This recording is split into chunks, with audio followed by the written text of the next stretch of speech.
It is 2:30. We'll call the special meeting of the Tuscarora Township Board of Trustees to order. And will you please join me in the Pledge of Allegiance?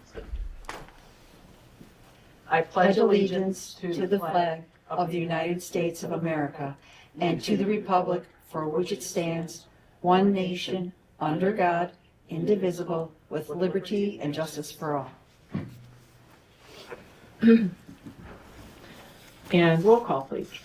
All right, we have John. Here. Lori. Here. Trudy. Here. Laura here, and Sue is not.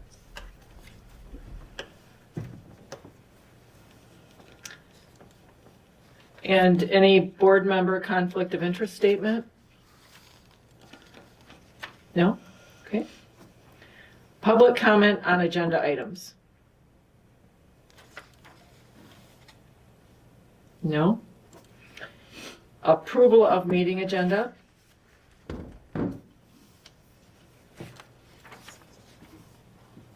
No. Do we have a motion on that? I move to approve the meeting agenda. Second? I'll second it. Okay. All in favor? Aye. Opposed? Motion passes.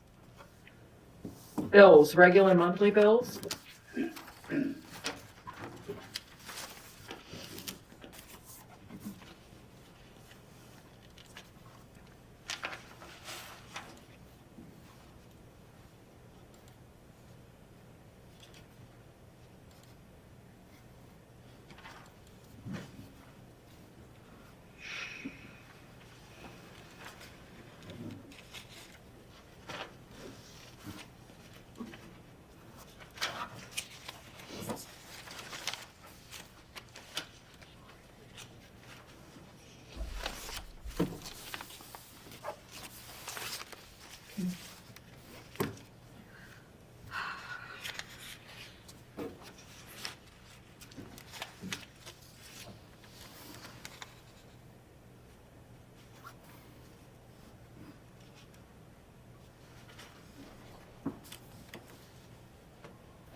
Okay.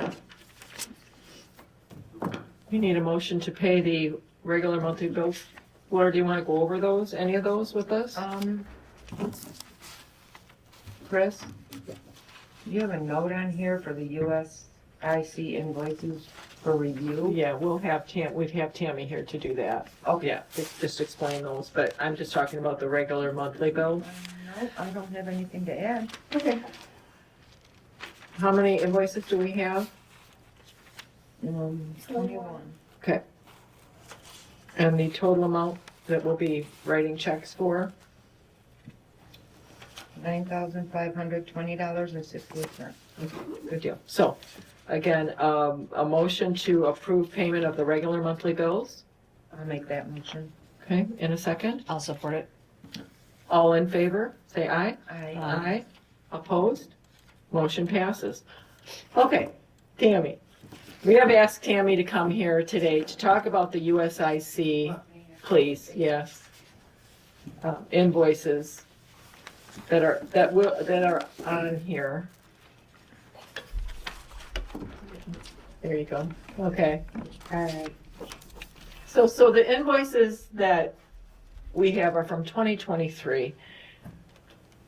You know, that's some time ago. But can you give us an idea of what they're for and how our relationship with USIC works? Okay, so we use USIC as a contractor to mark MISTIGs.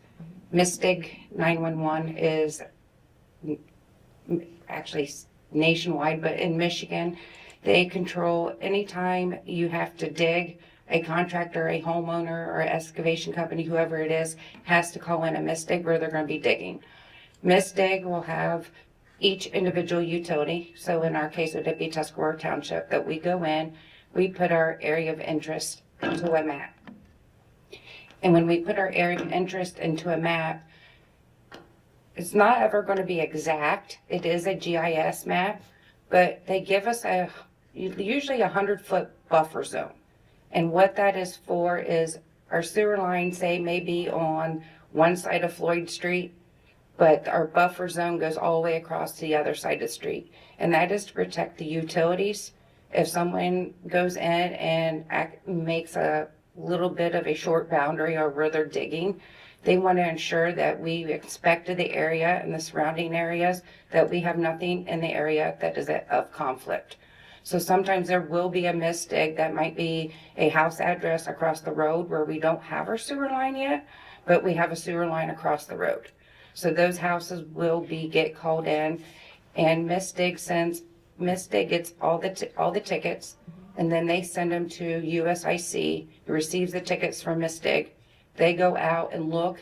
They mark if there is anything of our sewer lines there. If there are no sewer lines, they will put no conflict on there. But it is a safety protocol for the buffer zones. So will be a few on there that you'll see that will come in that really, no, they aren't connected to our sewer, but yeah, they're going to be on our misdig tickets, because we need to ensure they're not going to interfere with any of our sewer lines, especially if they're doing borings or anything underground. Okay. Our area of interest reaches all over the current sewer district, and it does go out behind the wastewater plant off of Broody Road, where all of our monitoring wells are as well. Because if they do any digging on the township property over there where the big sand pits and stuff are, we have monitoring wells around there that we have to make sure they're not going to hit one of our monitoring wells, because that could be anywhere from $10,000 worth of damage to a monitoring well if we have to replace it. Okay. So that's the purpose of the mistig, that we go mark our lines so they don't get hit. And it protects the utility, because if we mark our lines and the contractor still hits them, then it falls on the contractor's liability to fix the line that they hit. Okay. I've already talked to the township. As we are expanding the sewer district, I'll be working with performance engineering, and we'll get our maps updated as we get all the new lines in and get everything hooked up. And then we will also be looking to add the water line that we have that runs from the well house over to the wastewater plant. There is a 3-inch distribution main line that we are going to add to the map. We already have sewer there.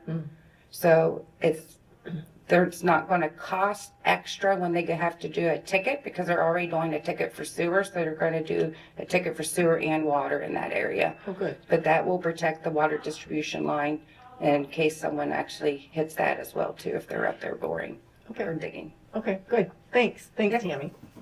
Oh, before you sit down, did anyone have any questions for Tammy on those invoices? And how, Pat? Once the flags are planted, how long are they required to remain there? Until they're done with the work. So when we get the misdig tickets, usually they're good for 21 days. Is usually what a normal ticket's life is 21 days. So if it's a homeowner that calls in for the work, or you have a contractor that came and did the work, as soon as the contractor is done with their work, you're okay to pull the flags. Okay. Okay. And if and a homeowner is responsible to do that if they're digging for any reason on their own. Correct. And it's the township's responsibility. The only thing we mark is the main line to the corp stop. So soon the homeowner is responsible for the sewer service line from the corp stop to their house. Okay. Okay. Any other questions? No? Okay. I don't know if it was the last meeting. The meeting before, we had put in the information about the Dupron screen, and I know you and I have talked ad nauseum about why that screen, and I wanted you to be able to address it to the entire board and anyone else who might be watching as to the research you did and why you chose that screen for the treatment plant. I'm not used to these. I apologize You're if I'm fine. making noise. You're funny. All right, so the screen was originally put in with the original plant design. And I'll be honest, the operators, we've hated that screen from day one, including Gordy Frazier, who was the original design engineer and the first operators of the system. That screen never was designed, it's supposed to, there's big thick brushes on it. Those brushes are supposed to collect like rags and bigger physical things that come through the sewer and get it out before it goes through our plant to protect our equipment. Everything just sits and sticks to those brushes. We actually have it's supposed to go up and then go into a compactor and dumped into a trash bag. The original trash bag is still installed and no trash has ever made it to that trash bag. Oh. I know Gordy Fraser had issues with it, moving on them and everything when they first installed it. They got that problem solved. Well, eventually after several years, they call it the screw that has the brushes on it, separated from the piece of equipment. So the equipment is broke. We looked into getting parts replaced, even though we're not real happy with the screen, and it was going to be almost 70 grand just to fix the screen. It's not under warranty at the point where it broke. So we started looking into replacing the screen with something different because it was going to cost so much money to fix it. At the time, we didn't feel we didn't want to fix it and still have the same problems when the screen doesn't do what it was designed to do. Right. It's just one of the things, like you buy, 20 pairs of shoes. You got one pair of favorite shoes, the rest of the shoes, they don't hold up, they don't last. So it was kind of silly to put the money into it. Mm-hmm. So I started going around from city to city, calling all my network, other supervisors, superintendents of major wastewater plants, and seeing what their input was on what screens they have, their history of the screens that they've had before, between maintenance, longevity, and all that. So, and then we contacted manufacturers. The current screen manufacturer we have right now is EnviroCare that we don't like. We checked into, there's a manufacturer called Lakeside. They are going to be twice as much as the DuParin, and getting them to northern Michigan was a task. I checked into a company called WSG and Headworks, and they weren't even willing to give us any quotes. DuParin, we have reps in northern Michigan for DuParin, and the screen will come out of Michigan. City Petoskey has this screen. So I went and visited City Petoskey. They absolutely love theirs. They have had theirs since around 2004. Okay. The only thing they've had to do is have some regular maintenance done to it, minor parts. The reps from DuParin actually came and fixed it on the spot. It has been very cost effective for them. The maintenance has not been expensive. It's very easy to maintain, just a little bit of greasing every quarter or sometimes every month, just some greasing of bearings, and this really lasts them. On the operator standpoint, the operators love it. It works very well.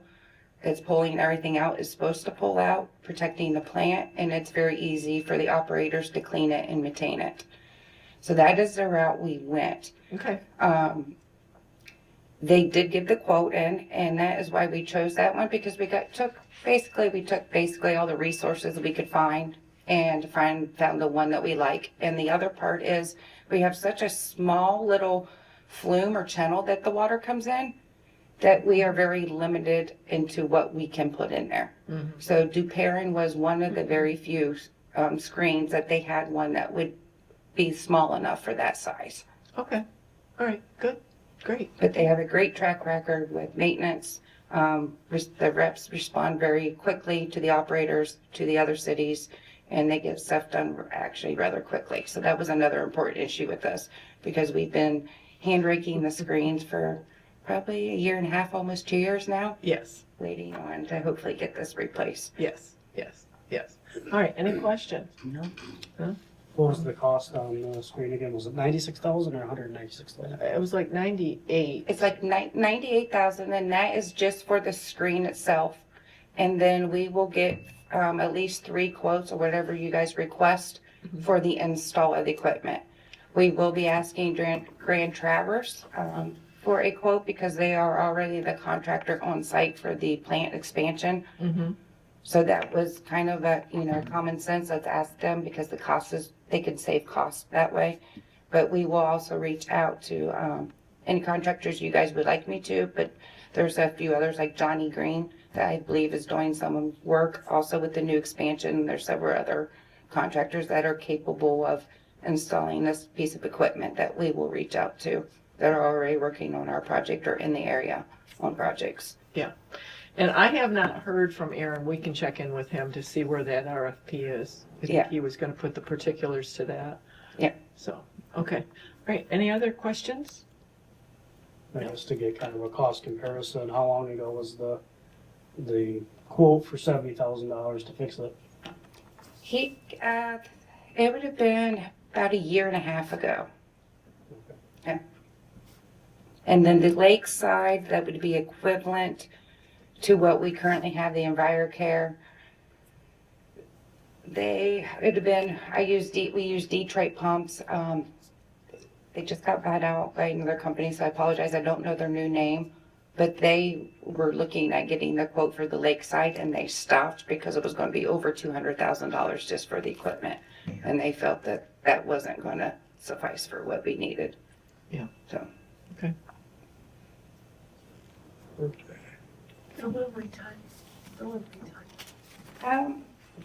They were going to double check that it was at 4 months back last June.